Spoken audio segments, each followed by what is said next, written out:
everyone. For those who are signing on and for whom this might be your first of our events, I'm Dr. Megan Clark. I'm Associate Professor in the Theology Department at St. John's University. And along with Dana Livingston, we're co-chairs of the St. John's CRS Global Campus Committee.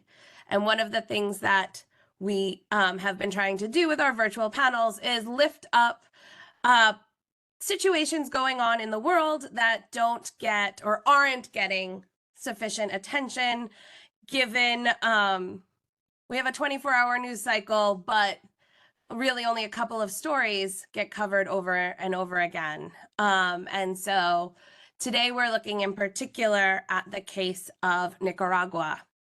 For the last 5 years or so, the situation in Nicaragua has been escalating as the Ortega government passes laws curtailing freedom of association, curtailing exercise of religion, community organizations, any sort of opposition to their practices and control.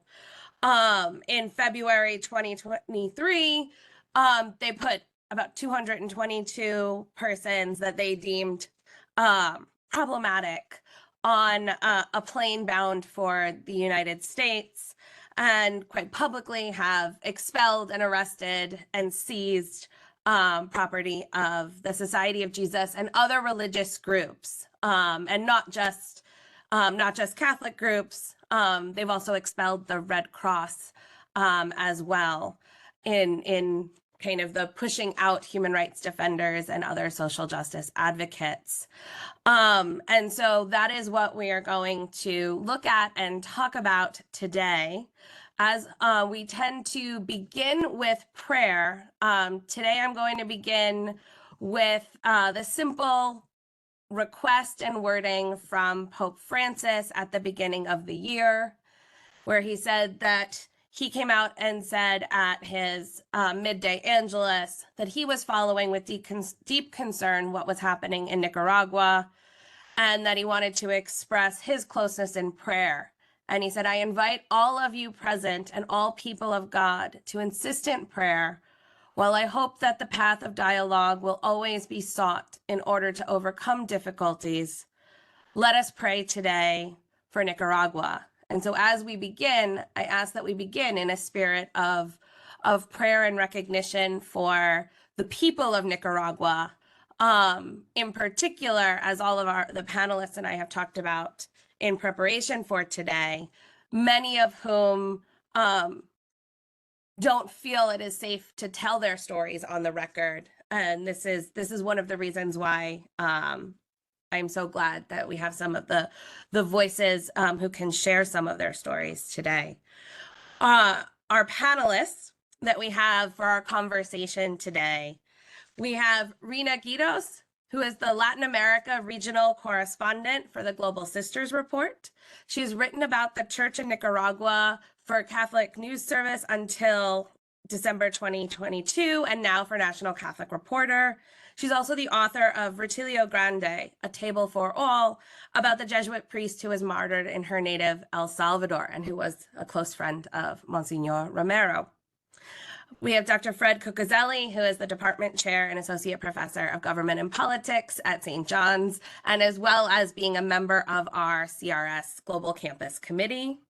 And we have Father Brian Strasburger, a Jesuit who is currently the director of Del Camino Jesuit Border Ministries in Brownsville, Texas. From 2016 to 2018, he worked at a Jesuit-founded nonprofit in Nicaragua called Asociación Roncalli Juan 23rd, you can tell I don't speak Spanish, which focused on housing, health, and community development in rural areas.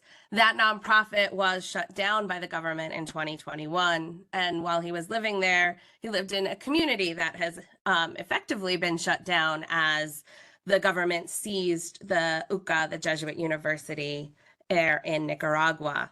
And so I'm very grateful for the three of you to be with us today and to share as we talk about and kind of get a better understanding for our students and the rest of the St. John's community for what is going on in Nicaragua and why it's something that we should be paying more attention to, not just in Nicaragua, but the region and how the global trends are moving. And so to begin, I want to begin with Rina. As a journalist who's covered the region for some time, can you give us a brief account of the current situation of the Catholic Church in Nicaragua and its relationship to the government and what you're finding? I'm going to put in the chat, Rina has had two wonderful pieces interviewing both a man who was expelled on that plane and sisters in Nicaragua that came out just in the last couple of days. Can you set the stage for us and what you've seen in your reporting? Well, first I want to thank, St. John's University for having this very important forum. It's, something that in Nicaragua they can't do. A few months ago, I was talking to students, at a Catholic university here in Washington. And, one thing that I said to them, we were in person, and I said, imagine us just sitting here. And then from one moment to the other, the government bursting in, stopping the conversation that we're having, taking some people, off to prison, injuring others, and in some cases killing other people. That's exactly what's happening to them.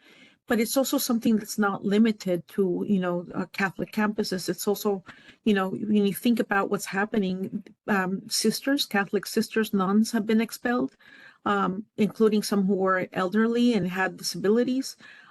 We have had 4 orders that we know of, but there's more that we have had not one, but 3 Catholic bishops expelled. One is here in the United States in Florida, and 2 are now in Italy.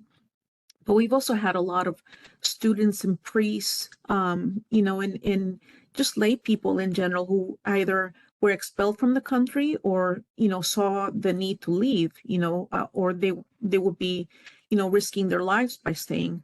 I think it's fair to say that the relationship between the church and the government is non-existent. The government has appropriated a lot of church properties where people were carrying out works of mercy, which the church does. However, I think there has to be some kind of communication, because just in January, the 2 of the bishops that I talked to you about, they were put on a plane with 18 others, I think, and sent to Italy. So there has to be some kind of communication. Now, what that is, it's very hard to say.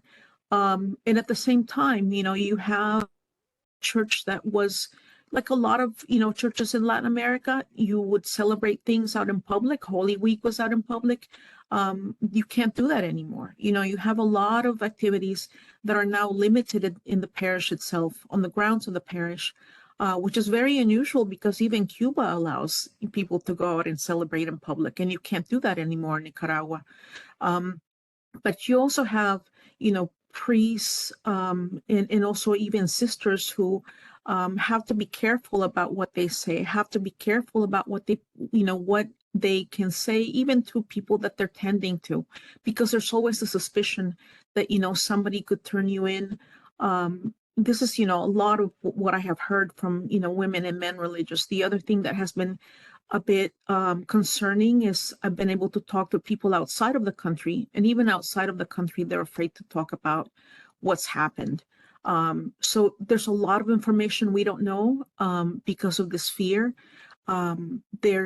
My suspicion, which I don't think is a suspicion, because a lot of people have talked to me about this, there have been people who have left, orders that have left, and will not talk about it publicly because they're afraid of what can happen to whoever's left in the country, and also brothers and sisters who are now living, separately and not in community anymore, once again afraid of what could happen to them or their properties or their works, should somebody find out that they are part of the church.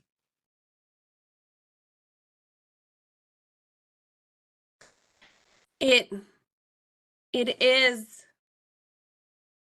eerily familiar in some ways to stories and accounts from base communities from a different time in Nicaragua and El Salvador that I share with my students when we're looking at how different people interpret Bible stories and things like Ernesto Cardinal's book of those stories. And so it's new, but it's not new. And that's where I want to ask Fred, as a political scientist, can you help us take a step back and understand the political context of Nicaragua and the wider region and the ways in which what we're seeing now connects beyond just this particular president's regime? Okay, I can try. So, when we first talked about this, I think I mentioned it's been a while since I've really been involved in sort of Central American as an area of study. So I would defer to the folks who have been doing and are more active on the ground for a lot of the real day-to-day stuff. I think that, I sort of think there's sort of three ways of sort of thinking, or not ways or frameworks for the moment. And part of it is what you sort of referred to, the historical period, right? The idea that, like, I don't think we can quite disconnect contemporary Nicaragua from revolutionary Nicaragua, right? When I first was attracted to studies in Central America, my undergraduate, I actually did my semester abroad at the University of El Salvador, and in '92, so right at the end of the war there. And, the Sandinista revolution was part of that context, right? That had come earlier, right? 1979. But this idea of real transformation, and this brings me sort of to the second part, and I think where you sort of were getting to, the big structures, right? The revolution, the conflicts, all of what happened in Central America from, the late 1970s through the 1990s didn't really change a lot of the structures, right? The great inequalities, right? It changed a lot in terms of, I think, what those inequalities meant, right? If you look at for myself, it was the Salvadoran Civil War that was more my focus of studies. And that was a war over land in many ways, right? And access to resources for farmers, which was part of what had happened in Nicaragua as well. But there was a real transformation in terms of the political economy of the places in the last couple of years. But even those big transformations of political economies, the shift to the maquilas, the shift to different kinds of inequalities, still left these big inequalities that are still really there, that makes, the what's happening so rife for conflict, right? And I think that's where the interesting part of sort of the role of the church, which in lots of ways, obviously there's different roles of the church in different places and different times, but being once again sort of in conflict with the way they had been in conflict in El Salvador in some ways in the 1980s and 90s, now being in conflict with the current regime in Nicaragua, which theoretically has its history in something else, something more radical and more revolutionary, I think reflects that commitment to trying to right these inequalities. And then in that being seen as something of a threat to the construction there. In terms, or the structures of power, I should say more accurately. In terms of the contemporary moment, I think it's really hard. Like you say, there's not a lot of people paying a lot of attention here. And in part, we're in a historical moment where, as a political scientist who covers mostly the rest of the world, not a lot of attention is being paid to the rest of the world in the United States. We are at the moment really fixated on our own problems. We have significant problems, so it's reasonable, right? But lots of things are happening outside of our borders that are not getting the kind of attention that they would, I think, in other contexts. There is only so much bandwidth that people have to address these things. But that doesn't mean that they don't happen and that they're not really important. And I think particularly the way it spills over to us in the United States politically is the ways in which the instabilities in Central America and the rest of Latin America, particularly Venezuela and Nicaragua is a big part of this, feed into what has become sort of a migration crisis, right? And a movement, right? And so, I mean, I think there's a lot to be said for the current moment. We need to pay attention, right? Because it actually does matter in lots of different ways. It reflects these historical moments. There's a lot of similarities. There's a lot of inversions. There's a lot of looking at things and being like, well, that's not quite the way it looked 30 years ago, but it is awful similar in some regards. And then thinking about, we sort of said, the big context and the big context of, you know, underdevelopment, inequality, places that have seen marginalization, not just internally, but as places, right? I mean, there's, you know, I tend to hesitate a little bit because it's very conflicted ground sort of intellectually in terms of thinking about the American empire. But if there's any place that sort of fell within the United States orbit in this regard, and that we left behind difficult histories the way other colonial powers have left behind difficult histories, it's probably right there, right? This is probably the epicenter of it from, from the southern tip of Mexico right down, to the southern tip of Nicaragua. So we also bear a lot of sort of, I wouldn't say we bear responsibility, but we're deeply implicated here, right? This is part of who we are, and we have a big historical role here. So hopefully that provides a little bit of context as I can remember and think about it. It's helpful, and it is, and this may come up in a little while, but it is right where we're focusing on Nicaragua today, but we're seeing, as the news comes out from Haiti today, as you see political trends across Central America, in El Salvador as well, that Nicaragua is not a unique kind of exception to what's going on in the region, and that, we can't, that you can't kind of understand any of it really without looking at the role that the United States plays and has played, in kind of creating the conditions of the situation in Central America.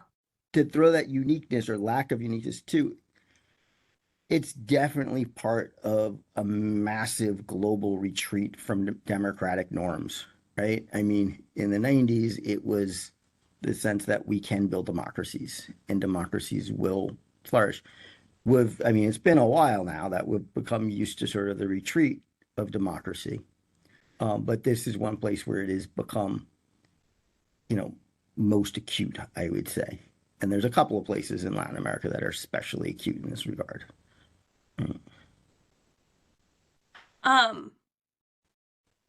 Brian, you lived in Nicaragua just before Ortega came to power, and a lot of these events started happening, being there from 2016 to 2018, and this has had a huge impact on the projects that you worked with, in terms of the government not wanting your colleagues to continue at the association. It's very hard for me to not say John the 23rd.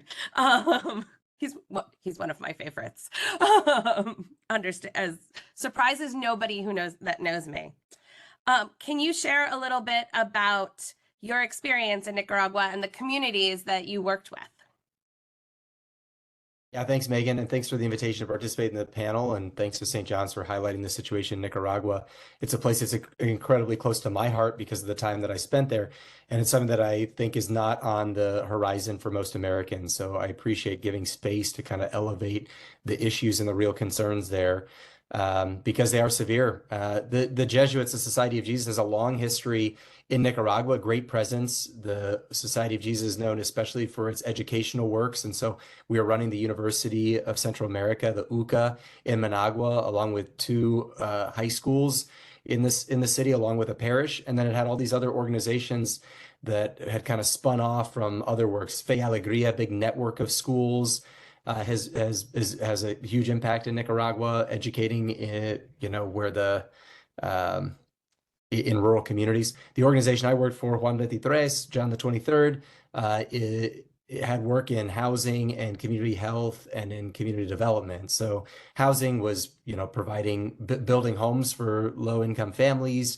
Community health was running rural pharmacies in communities that otherwise wouldn't have easy access to medication.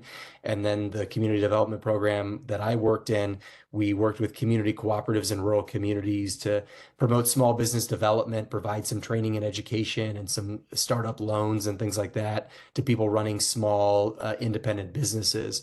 And I ran some youth formation projects in those same communities to work with youth. And so it was really great work, and we collaborated well, and we collaborated particularly well with local governments, which were often identified as the Sandinista Party, which is the political party of Daniel Ortega, who was president even when I was there. And so we had a history of collaboration, and that collaboration between Jesuits and the local government has a long history. Fernando Cardenal was a Jesuit priest who in the 1980s became really impassioned with the movement of the Sandinistas to overthrow the current dictatorship at that time in Nicaragua that had ruled for a long time. And he actually took a job in the government and was the Minister of Education for 6 years for the Ortega-run Sandinista government in the 80s, and had to step away from the Society of Jesus and temporarily suspend his priesthood. And during that time, Daniel Ortega came to the Jesuit University and was awarded an honorary degree. So a history of collaboration. And yet we saw a dramatic change in the country happen. When I was still there in 2018, in April, was when some protests broke out over some proposals to change Social Security laws in Nicaragua. It just became the spark that lit the match, where there was already a lot of animosity and disillusionment happening in the country. And so students came out to protest just to say, we're tired with what's going on. And I saw it happening. I mean, the UCA, the university community where I was living in, went into a lockdown mode. There were protests, arming barricades right outside our gates. Government, military personnel came armed and were confronting them. In those first days of the confrontation, when there was some spouts of violence and people were killed, that included Alvaro Conrado, a 15-year-old kid who was a student at one of the Jesuit schools in town, who was shot at close range by a rubber bullet to his throat and died a few hours later. And so, this is what happened, and that's how it started. And there was this real movement in 2018 that you kind of felt like, maybe some change could happen. They convoked some dialogues. The Catholic Church was invited to help dialogues, bringing together the government, some civic leaders, university students, and the Catholic Church. Cardinal Brennan in Managua and other Catholic leaders were invited to be moderators because they were seen as a trusted institution by many Nicaraguans, including those in the government. Those talks didn't end up leading to any kind of concrete changes, and the Ortega government just kind of held firm, and kind of endured as protests eventually had to kind of die down as people needed to get back around their daily life, which is what we saw in the year of 2018 and going forward. And Ortega has only solidified his presence there and has now turned to become more antagonistic to the Catholic Church specifically, as Rena was highlighting, in terms of the oppression. So I've seen it in the Jesuit works in the Jesuit community there. So the organization that I worked for was shut down in 2021, which was part of a wave of all these nonprofits where the government used some kind of legal jargon and technicalities to make it difficult for nonprofits, especially ones who had any sort of Western funding, money coming from Europe or American nonprofits or foundations, to just shut them down and close them down for good. So Juan 23, where I worked, had about 30 employees, Nicaraguan natives, and all of them lost their jobs because the entire organization was shut down by the local government, by the Nicaraguan government, and so it doesn't exist anymore. All my coworkers lost their jobs, and that was just one organization among hundreds. At the time, there were about 400 organizations that by 2021 had been shut down by the government, and they've taken turned their eyes towards religious organizations as well. So I don't want to repeat too much of what Rena said, but just to say I lived in the community at the Central American University run by the Jesuits in Managua, and it was seized by the government. And brothers who I lived with, Jesuit brothers, were confronted by masked armed men who came in and said, "You've got 2 hours to clear out of here." And so they grabbed their basic belongings. Some of these guys were elderly, and they had to flee to a different Jesuit community in Managua. And that house is now, despite showing paperwork that the house the Jesuits lived in was not actually part of the university, it was owned by the Jesuits, separate than the university. So even if the government claimed to be able to seize the university, what right did they have to seize this property, the Society of Jesus? They took the property, everything that belonged to it, a couple of the vehicles that were there, all the belongings, obviously the community. And then a day or two later announced that the Society of Jesus couldn't operate as a Society of Jesus in Nicaragua anymore, basically as a way to justify their actions for having seized this building. So to this day, we continue to suffer from that oppression, and there are a small group of Jesuits that have remained in Nicaragua while others have fled the country, but continue to work there. And the ones that I'm in touch with say that they're going to continue to do the good work for the people of Nicaragua because that's what our gospel call is. And so I continue to be very concerned about what's going on there, but inspired by my brother Jesuits who continue to serve there, and really concerned about the direction that the country is headed, a country that I hold so dear in my own heart. Do you know what the impact was or has been? Your coworker, right? So people lost their jobs when they shut down the ministries. But I also imagine, right, that's also people who, right, are not getting the help with housing and not getting kind of the services and that they were getting from this, same with education. Have you heard from those who have been able to stay, kind of what impact they've seen on the people that they're ministering to? It is impossible to quantify the damage that all these acts have taken on the people of Nicaragua. I mean, in terms of the amount of organizations that have been shut down that were working on behalf of the Nicaraguan people, is beyond what we could even attempt to quantify. And so I think it's profound and it's extensive, and it is in a lot of areas. I mean, it's rural communities that are now not having access to organizations that help them to build clean water systems and wells. It's rural pharmacies that got shut down around the country. And so now for people to get access to basic medication, they now have to travel multiple hours to get to a bigger city where they can access it, as opposed to the pharmacy run by something like Juan 23. Community cooperatives whose funding has completely dried up, small businesses that aren't able to function anymore, not to mention education where there's not an access to good education the same way that there has been before. And so it's unquantifiable. And it's part of the reason that has promoted the migration of so many people to leave Nicaragua, especially for neighboring Costa Rica, which is a stronger economy and is an easier destination for a lot of people.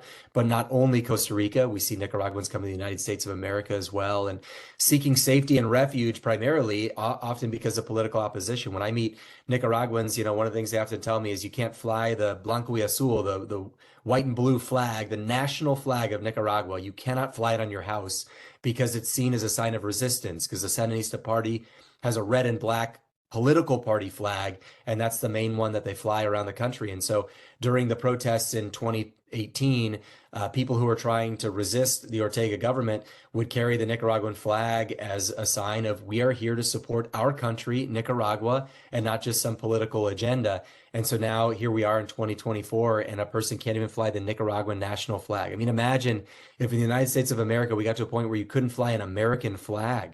But that's the reality in Nicaragua as we see it today. And so the impacts of these decisions by the Ortega government are beyond what we could even quantify.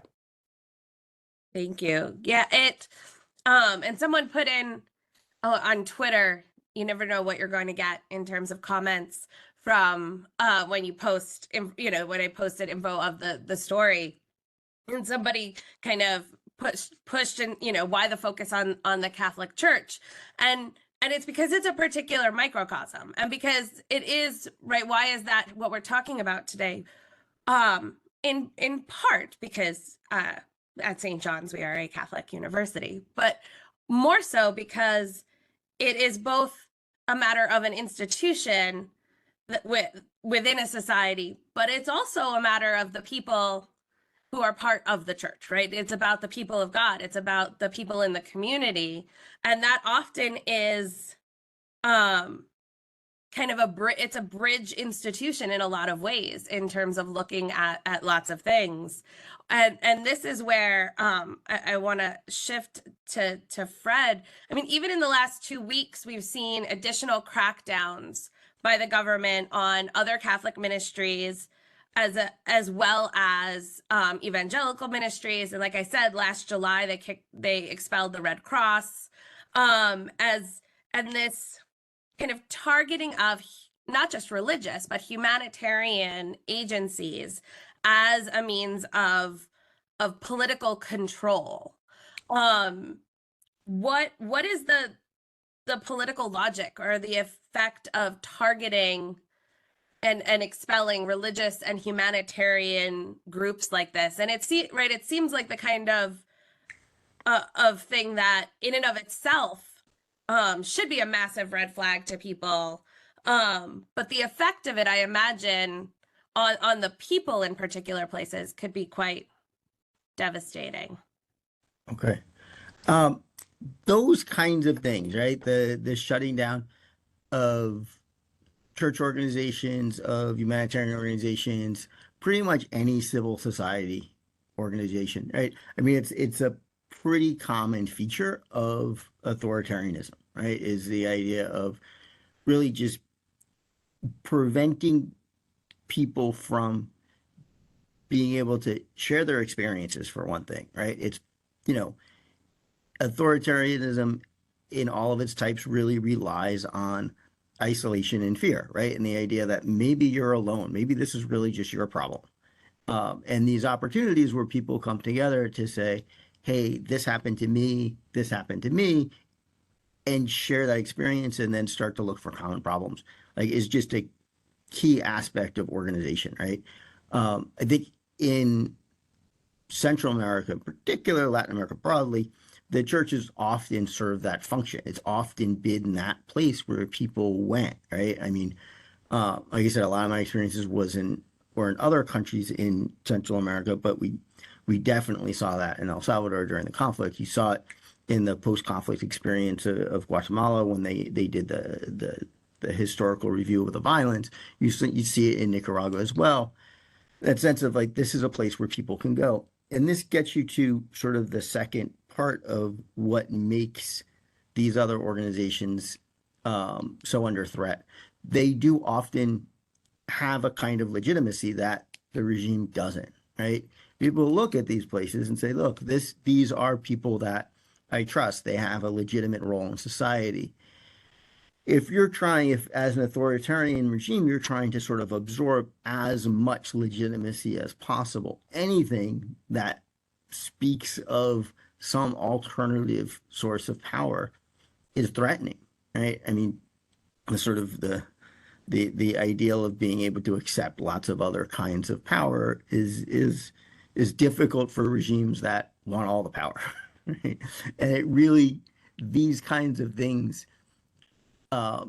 speak to very common experiences and real challenges of resistance, right? Because it very quickly, and I mean, I think the folks very quickly gets very dangerous, right? And their responses, the stakes ratchet up very quickly. So it's not just about being able to provide services to people, but being able to provide services to people that is an alternative. And quickly that becomes, in the eyes of the authorities, a threat. And quickly, once you're under threat, you're now doing it in a way that is even more important, right? And so you're doing it as part of a resistance, which becomes now really more problematic as far as the authorities are seeing. I think Father Brian, the way you shared the long history of the Jesuits in Nicaragua, right? Which, like you say, you're going back to the Sandinista Revolution, 79. Like, this is way back there, where the perception was that they were kind of on the same side, that there was like, this was going to be something different. And like I said, that bigger picture of what we think of as democratic backsliding is more important than just like, oh, well, they don't want to be like us. They don't want to be democracies. It's like, no, these are assaults on human rights that are based on not just what we think are good things as, you know, defenders of democracy nationally, but as people who share solidarity across lots of different places and think, well, democracy is about human rights and doing good things and having the ability to speak for yourself and organize and do these things. So it's a big part of this. Like getting rid of that civil society is vital for the regime in some regards. Well, and I mean, one of the most basic tenets in order for democracy to work is you have to have the ability to have dissent. You have to, it's not just you need a thriving civil society, but you also, you need to be able to have political disagreements and challenge. I mean, it's most basic to challenge policies and proposals, political proposals that are moving forward. And somebody put in the chat, Mr. David Brooksbank, who has been going back and forth, he said, since the 80s, but has been in Nicaragua for the past couple of months, if I read the chat correctly. And I appreciate, we weren't trying to give the impression that no mass is happening in Nicaragua. He posted a link for those who wish to click on it of a picture of a mass that happened, I'm assuming, last Sunday. But the fear and the impact, not just on particular ministries being shut down, but among the faithful. And that was really coming out. Rena came out in a number of your stories, but also in other stories of interviews where often people did remain unnamed because of not wanting to, and the sense of what does this look like, again, as people would gather together for not just sacraments, but for other kind of basic community events.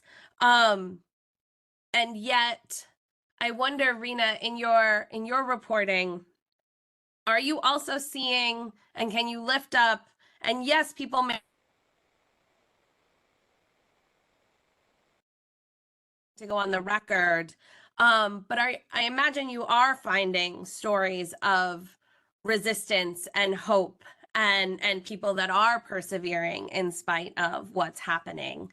And I want us to have some space to lift up those stories. One I mentioned in the blog for Global Sisters Report, when I was there, when I was in El Salvador maybe 3 weeks ago, I talked to a friend from Nicaragua who's a friar, and he said that he had gone by this church, and the church had all these bullet holes in it. And he said, the reason that he says they can fix it because it's actually a pretty well-to-do church, and they can fix it, but they have refused to. And the reason they've refused to is because they want people to see what happened, and that they haven't forgotten what happened.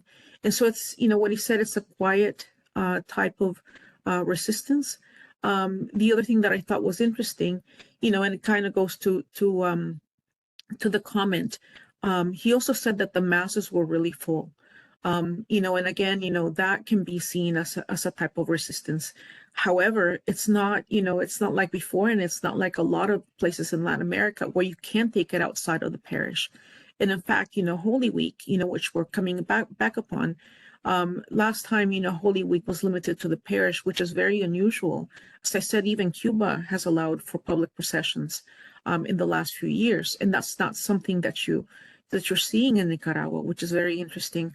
The other thing that I think, gives us hope is the way that, I think other Catholics and other people in general have pulled together for the people in Nicaragua. Here in Washington, the story that I wrote about for National Catholic Reporter yesterday is about one of the 222 that they call them, the ones that Ortega expelled. He is not Catholic. However, there's a Catholic community here that has taken care of a lot of them. It's a Jesuit parish that has, helped them with all kinds of different, not just the material help, which I find interesting, but just being there for them. The young man that I talked to, he just turned 27, but he was 25 and about to turn 26. And he said when they put him on the plane, he thought he was going to, Russia or Cuba or Venezuela. He had no idea where he was going. And then all of a sudden he ends up here. He doesn't know the language. He doesn't know anybody. But the interesting thing is that, this parish helped a lot of those 222 who were on the plane be their family in a way. When they needed somebody, if again, it was the material aspect, but also the just the human aspect, that you have somebody here to help you. In the same, line in El Salvador, when I went over there, one of the students that I met at the Jesuit University at the UCA in San Salvador, he's in the process of transferring his credits, which, other UCAs have been helping other students and also finding jobs for some of the staff who have left. And then, there was a former Mars brother who was with him, and he had helped them find, a housing, and again, if he needs anything, the students had become his family in a way. That whole community and other Catholics have become his family. So, you see all of these acts of kindness, this solidarity, which, as somebody who, came from the war, from El Salvador. I mean, I don't remember us having that, when we came in the 80s, but it's really neat to see that, to have other people come out, I think in solidarity, and you also have, one of the Jesuits, unfortunately, he got sick, I think in the last month or so, but he had also been the spokesperson for the Jesuits who couldn't say anything in Nicaragua. So, you have this extension through the Catholic Church itself that, they may not be able to talk and they may not be able to do certain things. But, there's other people who are out there saying it for them. But it also has to be said that this isn't going to end anytime soon, and that there has been a lot of damage done to the church in the country itself. I spoke with one of the sisters who, had fled to Costa Rica, and she's Nicaraguan, and she was in tears. I was asking her actually about immigration, but she told me how she had to live it. She had to live this exile that, these people she was helping were dealing with. And, she said, the most painful part is not people taking things from you, taking a building from you. It's leaving these people that you have been helping behind and thinking who is going to help them now. And she said that, before she left, she asked one of the government officials who was shutting them down, why are you doing this to us? And also, you're hurting these people. And the official said, that's not my problem. And she told them, it is your problem. They're your people. So, going back to some of the things, that we've discussed, that Father Brian talked about, there's all of these other people in there. You wonder what kind of help they're getting. I have heard, that other communities have stepped in to help, but again, everything has to be done so quietly. And this is, it's an act of mercy. It's what we've been taught to do.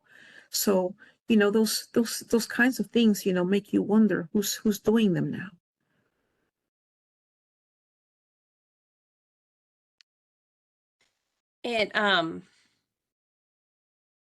It is why I think that it's why the community organizations, right? Whether they be faith-based, whether they be Catholic or Jesuit or other community groups, right? It's why they are ultimately such a threat when somebody doesn't want anyone challenging their political control.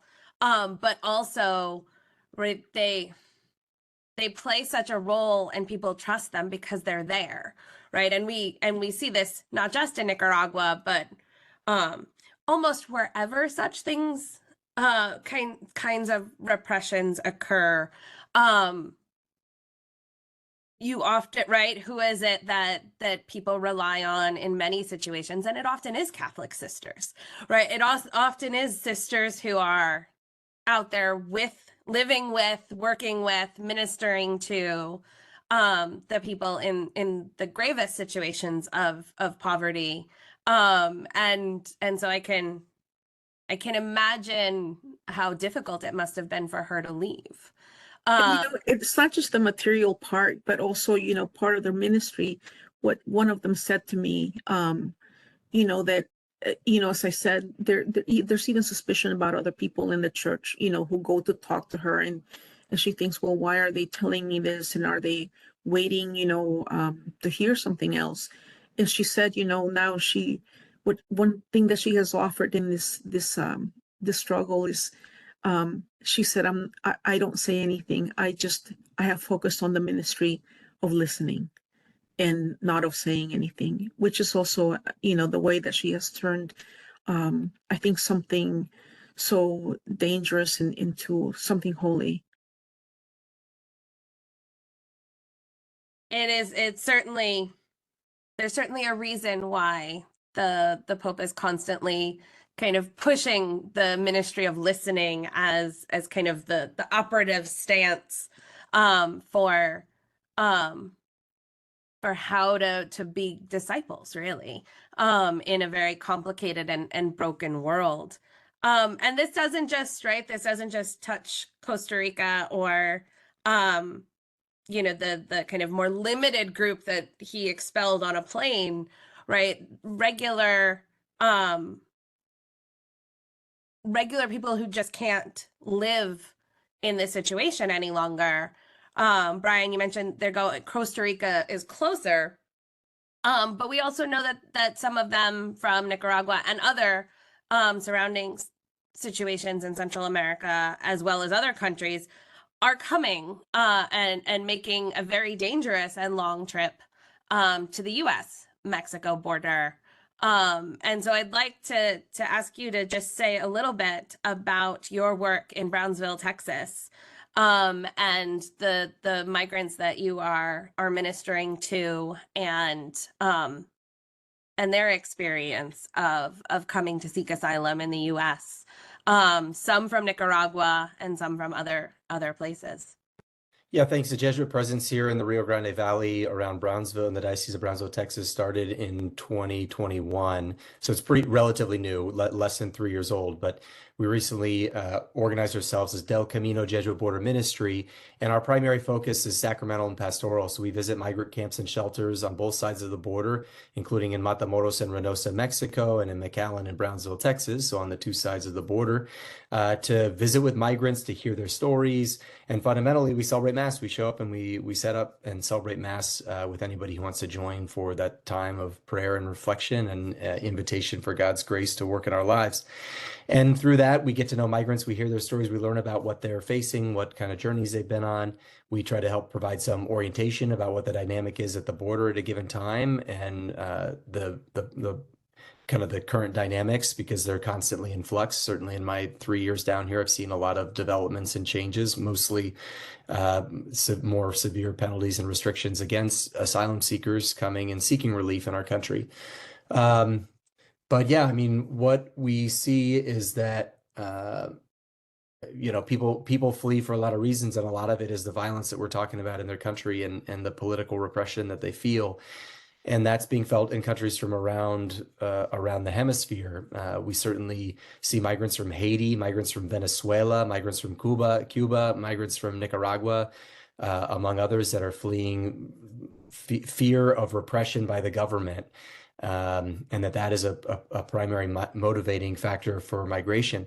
We see other people who have fear of threats of safety against their lives, often from cartels that are so powerful and influential that the state itself isn't even protecting people. So we see that from people from Honduras or Salvador, southern Mexico, Guatemala, and so risks against people's lives that compel them to move. you know, the border gets in the news a lot. Migration as a theme gets talked about a lot. I always hesitate when I hear someone use the term migration crisis. Cardinal Czerny, who works in Rome for the Dicastery for Integral Human Development, says that migration, I think very intelligently, says migration is never a crisis. Migration is a very human, normal thing. I mean, I can say in my own life, my family moved 5 times in my first 10 years. Now, we didn't cross international boundaries.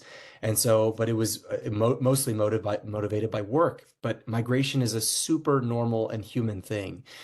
We put up a lot of barriers to prevent human migration and to regulate it, some of which are sensible and others of which I think are rooted in fear, in misplaced fear.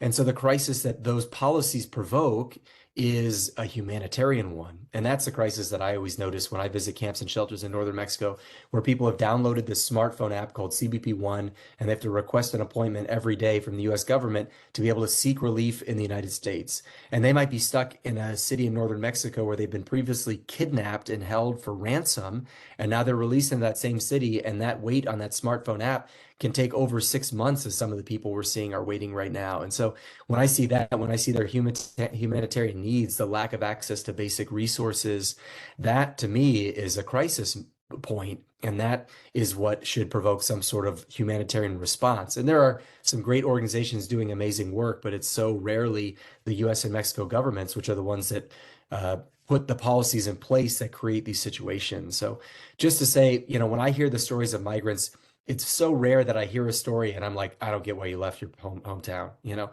it's so much more common. I hear it and I'm like, oh my gosh, you know, your brother was murdered outside your house. You know, that would compel me to leave. Like, oh, my fellow students at my university have been arrested and jailed, and their families had no communication with them for multiple years because they flew the Nicaraguan flag or they participated in some protests back in 2018.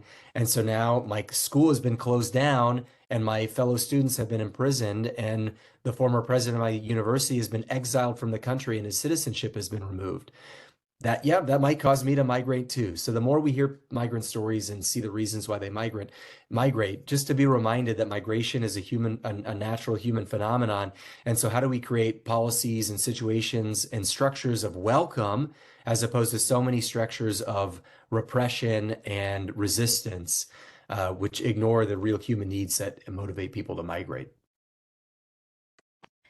In 2022, I was part of a project called Doing Theology from the Existential Peripheries. I did not make up the title for the dicastery. And one of the things we did was go down to El Paso and Juarez and spend time with migrants on both sides of the border and people living in Texas, whose family, right, the border has moved on them multiple times in their family's existence, and simply the kind of those who live in the borderlands.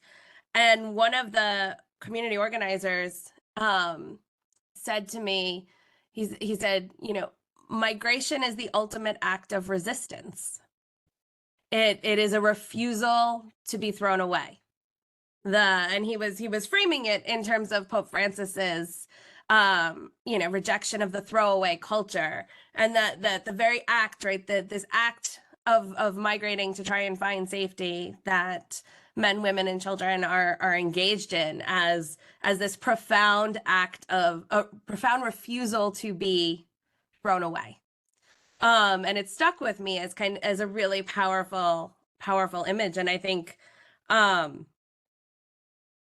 you're right. I think humanity, you know, we as a country are not responding well to a humanitarian crisis that is both at a particular border, and where I live in New York City is not very far from where they have put up a tent, kind of a tent community, basically on federal lands, that quite frankly just isn't actually safe for the weather that we get, and has had to be evacuated a couple of times because of wind and rain, and it's not because it's coastal.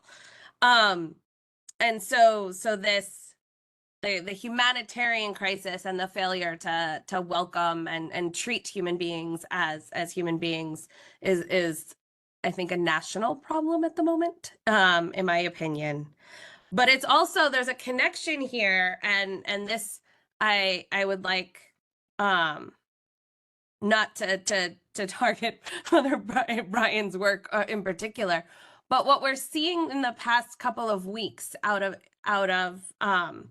the Attorney General of Texas, who has, for those who may not know, who has decided to sue a Catholic nonprofit called Annunciation House, which has a number of homes. When I was reading their story, it's a very much paralleled what you find in Catholic Worker, kind of the starting of houses of hospitality, and providing and living with the people that you're providing hospitality to. But he's decided to sue and try and shut them down with the accusation that Catholic ministry to migrants is human trafficking and facilitating illegal criminal activity. And this is an attack on religious practice. It is an attack on religious freedom, in as much as that kind of seems eerily like what I was reading in preparation for kind of putting together this panel, and the sense of trying to go after a faith-based community doing what their faith requires them to do, which is to welcome those in need, whoever they are, in front of them.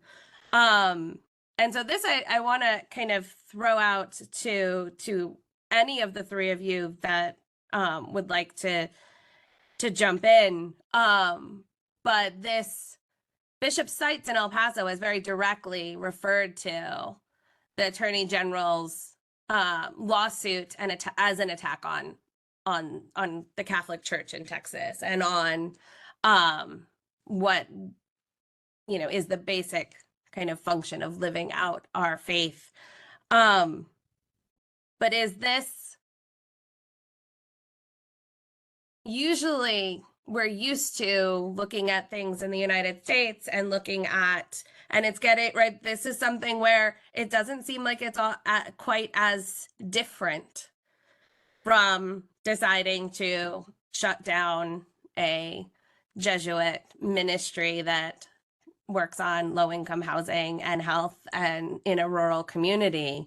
And so I'm wondering, I guess we'll start with Brian or Rena.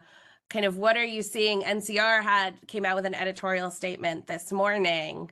What are you seeing in terms of the discussion and the response and to what this new threat in terms of the new attack by the government of Texas on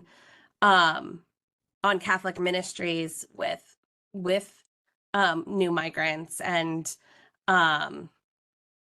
is this something that you think will grow, or is being talked about and a concern for the work that you do? I mean, I'll say it from the the point of view that I see it, especially as it pertains to Nicaragua. I think I see a lot of parallels. Sometimes I'm surprised that people get very agitated in this country when it comes to that word, but to me it's very similar to what's happening to these congregations in Nicaragua. They're shutting down, they make an accusation that that they're doing this or they're doing some kind of illegal activity, and so therefore we have to shut them down, and then we're going to kick you out, and then we're going to take your things. Now it doesn't happen that way, but it's almost the same pattern.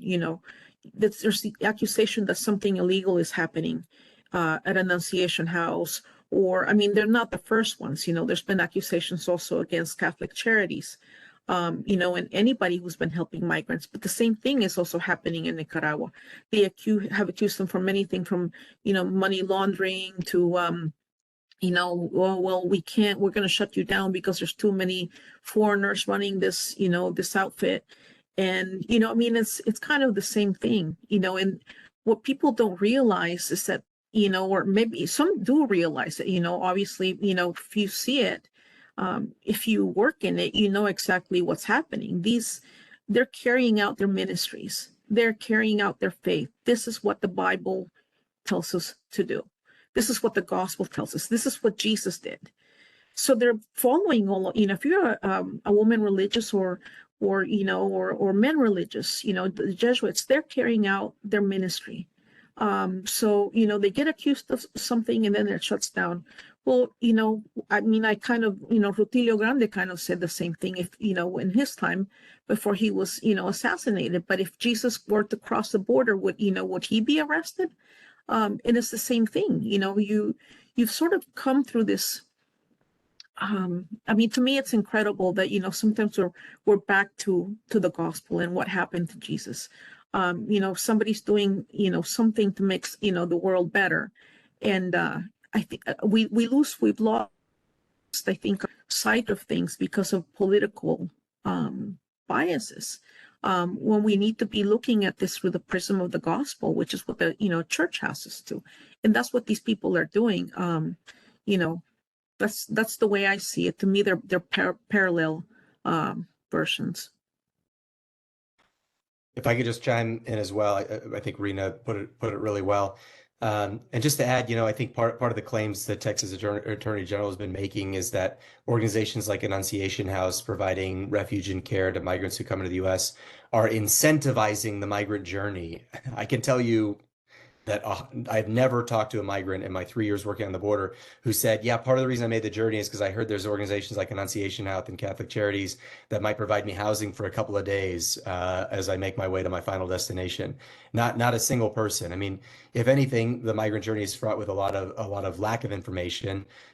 People don't always know the obstacles they're going to face or the severity of consequences they're going to face along the way in terms of assaults, robberies, extortion, and then criminalization often in the United States. And so, I don't think that's any part of the incentive. And the thing, we just, I'm co-host of a podcast, a Jesuit Border podcast, and we had this woman, Eleanor Acer from Human Rights First on the podcast recently, and she was talking about this move. Certainly Operation Lone Star here in Texas is a big part of it, about more restrictive things. Let's put up more concertina wire in more places. Let's do more restrictive things as best we can as a way to prevent migration. But Operation Lone Star has not impacted the flow of migrants. All it's done, it's made it more dangerous for people. And so the way Eleanor Acer from Human Rights First described it, she's like, imagine just walking up to a burning building and locking the front door. Now, that's not going to prevent people from trying to get out of that burning building. It's just leaving them to resort to more dangerous options to get out of that situation. And so that's what we're doing. The more restrictive policies that the U.S. puts in place are not going to be super helpful. They've not historically been helpful at impacting migration flow. All they do is cause more deaths and violence to migrants who are then having to resort to more dangerous means of seeking asylum and fleeing situations of real violence and extortion and really fragile situations like the one we've been talking about today. And so I think our Catholic faith invites us to respond more with compassion and welcome and care, for we were strangers once as well, as the Old Testament reminds us. And so let us care for the stranger in our midst. And so remembering and hearing their stories in their political context, I think, is helpful for us to be mindful of, that we can create more systems of welcome and less systems of exclusion and resistance. Well, and we often forget in the US, in the way in which the narrative of the American dream is kind of told as kind of a national fable of sorts, right? That tends to make people emphasize the possibility and the greatness of the United States in a way that then clouds this sense as if, well, everybody wants to come here, and if we, right, therefore we have to stop people from coming here because we'll be overrun.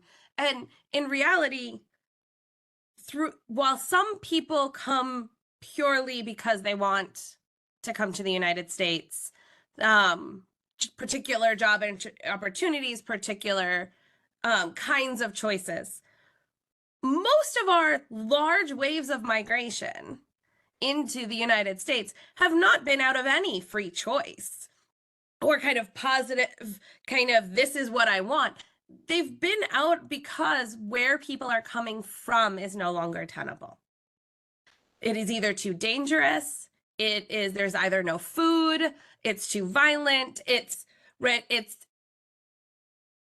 large waves of migration that we have seen, going back to my own ancestors coming during the Irish famine, right? It's because staying where they are is no longer a tenable thing, because in reality, leaving everything that you know and the community that you're in is not an easy choice to make. It's not really one that people ever want to make in most situations.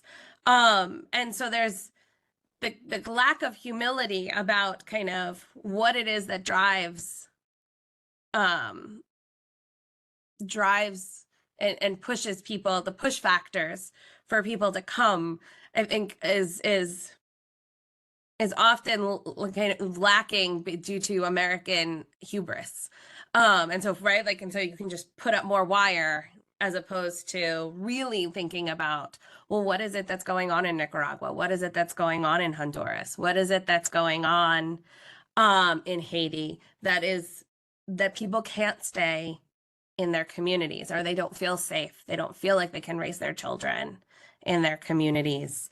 But I also think it's important, and this is why I wanted to end with what's happening in Texas with Annunciation House. I think it's important to remember, as we're a university, that very rarely are things only over in another place, right? So the kind of the attack on religious freedom and the kind of trying to go after these basic things that the Jesuits and other faith groups have done in Nicaragua, it's not, right? We should look at what's happening in trying to Annunciation House through the same lens, as opposed to it not seeing threats to basic care of migrants as being something that the church does as a religious freedom issue here, just as much as it is a religious freedom issue in terms of Nicaragua. I want to end, as we're almost out of time, by asking if you were to tell students, give students who might want to learn more information after having watched our conversation, and they want to learn more, where would you tell them to go? And I guess this is more a question for Rena and Brian. What would you say to undergraduates on how to go about learning more and supporting the communities in Nicaragua and those who come to the U.S.?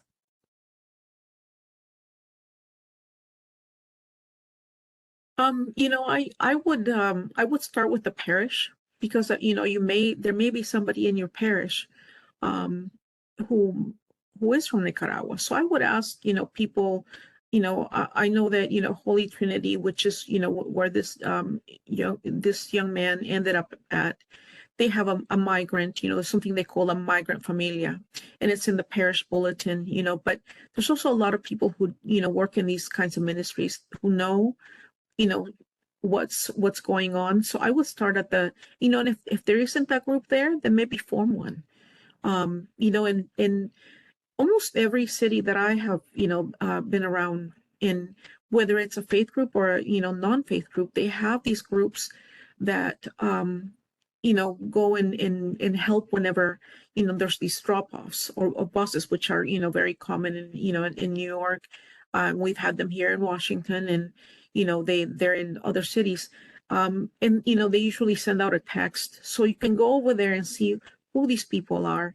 The other thing that you might want to try is there's a ton of I'm sure Father Brian, you could help him out somewhere, or he would know some place to go. There's a ton of church groups, especially communities of women and men religious who are helping out.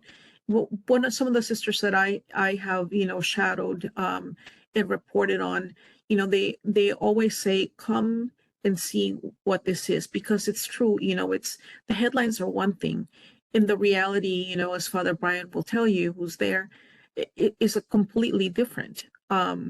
It's I'm not saying that some of those things are made up or anything. I think, but you have to kind of go look to see where these things are. But a lot of what the border is, it is a day-to-day existence, like everybody else. And people come and people go. There are, I think, different periods where some of these groups, experience these surges. But the one thing to do is to go and see, which is what, again, the sisters say, come and see what this is, and come and see what we do.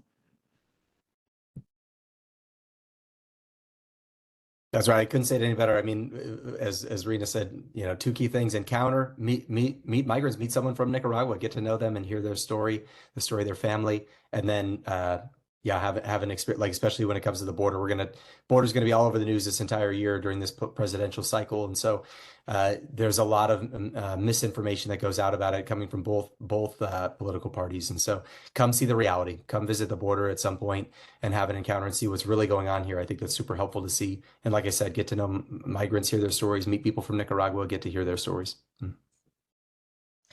Thank you very much. Thank you to all of our panelists. Thank you to those who are logged on, and the more students that will watch when this goes up on YouTube. And keep a lookout to the St. John's community. Keep a lookout for, in April, we will have a couple of events.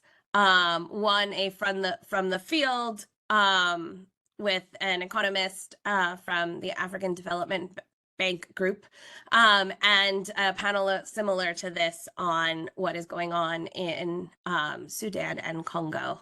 And so hopefully you all can join us then. Thank you very much to Fred, Rena, and Brian. And I hope everyone has a good afternoon.